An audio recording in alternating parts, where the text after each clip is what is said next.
My name is Temple Hayes, and I am a woman of power. My name is Temple Hayes, and I am a gay woman. My name is Temple Hayes, and I am an original idea of God, just like you. And no, I am not full of myself, I am full of spirit. And I am here as part of this trailblazing effort. I like to say on behalf of our spiritual community that we are the Barnum and Bailey of spirituality. And we are extremely proud of that, you see. I love the statement that history can describe us, but it does not need to define us. And it's people like all of you that are tuning in that we delve into history, we understand it, we need to acknowledge, and we often need to clear a whole lot of things up, like Reverend Christy was saying earlier. But we have to decide if it describes us. I remember for me the day that the sky went dark, things changed. I was 13 years old, and I was dating a 17-year-old girl. And my father walked into my bedroom unannounced, and the experience he had thereafter was unannounced. That being said, from that moment on, I observed with my Southern Baptist religiosity-influenced family, the way they looked at me changed. When I walked in a room, it became quiet.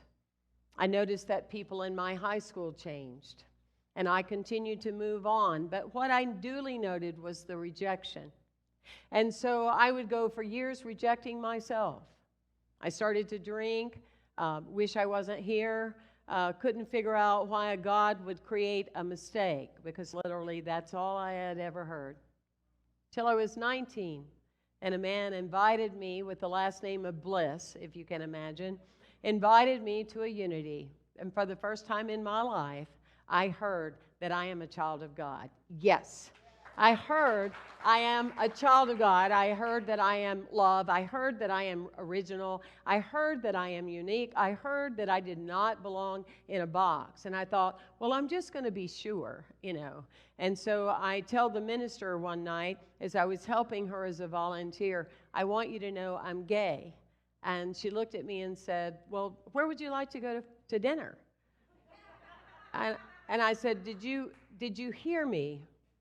I'm gay. And she said, did you hear me? Where would you like to go to dinner? That doesn't mean anything to us in unity. You are a child of God. So that was cleared up.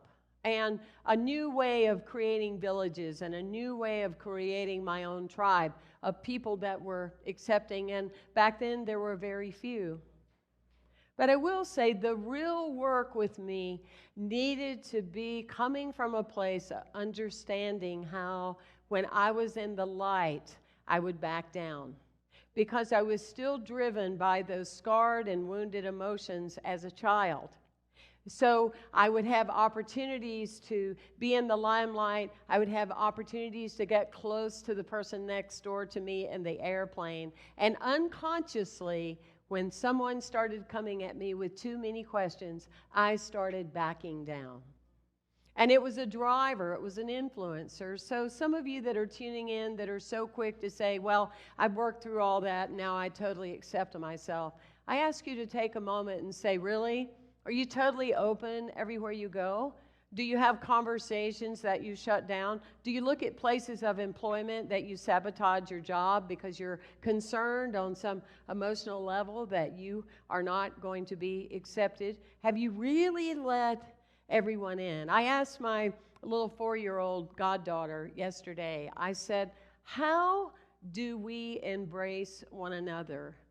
And she was telling me this story about this little worm that was going to attack this car, and the car was all frightened. And I said, well, what can the car driver do? And she said, the car driver needs to breathe deep into his heart. Breathing deep inside your heart takes courage. Little children come in that package to teach us to go back to breathing from inside our hearts. People that are different teach us to breathe back into our heart for the power of love. Some of you have heard me share this story before, that one summer I was invited in the same month to the same city to 2 unities. And one minister, as soon as I got on the phone with him, inviting me to come and speak on a Sunday, wanted to tell me how they really don't have that many people coming because it's summer. He must have said that 5 times. And I go to the experience, and it definitely was summer. Then the other minister told me about how they were growing and they were thriving and they were alive and so much was happening. Guess who was right? They both were. They both believed a set of values that made them right. One person was struggling because it was summer, which, I thought God was year-round, just saying. The other person was thriving and alive. The belief system. So you are as rejected as you choose to be. You are as limited as you choose to be, or you can accept that this has been part of your path so that you can be here to transform others. I am so grateful for my history because it allows me the opportunity to really witness the blocks that are within other people. It allows me the opportunity to have compassion for religiosity and the fear that keeps people from taking a great step forward. Everything in your life has trained you to be where you are now. Every experience has brought you to this place. And you could even look at it that it has made you vibrant and dynamic and full and awesome and a person of power. Or you can spend the rest of your life tucking your tail and walking around and apologizing for yourself. Which is it going to be? Which is it going to be? Because you are the only one that gets to decide. We can keep offering the most wonderful principles in the world, but unless they are integrated, they're just lofty words. You want to learn to stand in your place and thank your Creator for creating you just as you are. You want to stand in that place and thank your Creator for making you a healer. Because a true healer understands the way to heal the planet is through storytelling. And if you're holding on to your story, get out of that closet. With whatever it is. With whatever your story is. Gay people, transgender, lesbian, Black people, we're just helping you understand that this is the package and we're not going away, let me tell you. And we have barely scratched the surface. And the more you try to shut us down with rules that were made up by people, not God, the more we're going to come out. You have my word on that. We're going to come out bolder, we're going to come out braver, and we're going to come out more mighty. So the work is done by the adversarial because we're moving forward. I love this statement that Charles Fillmore stated. Love their wisdom. He said, a prayer without desire in it, and a prayer without sincerity in it, and a prayer without soul in it, and a prayer without spirit in it is a fruitless prayer. And that's what I'm going to say to you today. A life without desire in it, a life without sincerity in it, a life without soul in it, as you were created to be your soul, a life without knowing that you are spirit and energy never dies, is a fruitless life. And it is time to gain this momentum that we have now and move. Move.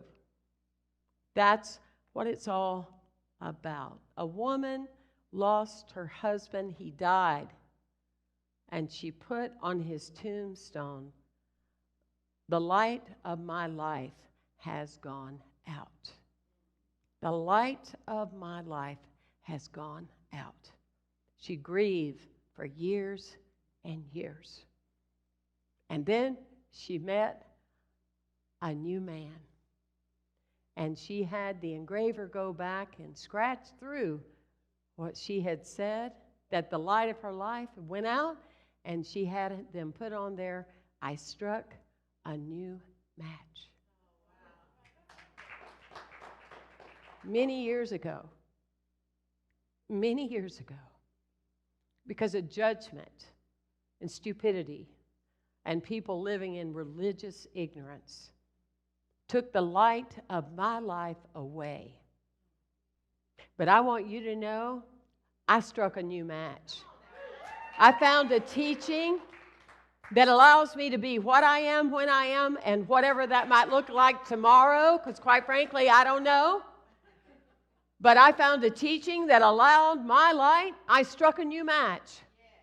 And let me tell you, this community, you have met your match, because we are part of the transcendence on this planet. Get ready, because this is who I am. Bless you. Thank you.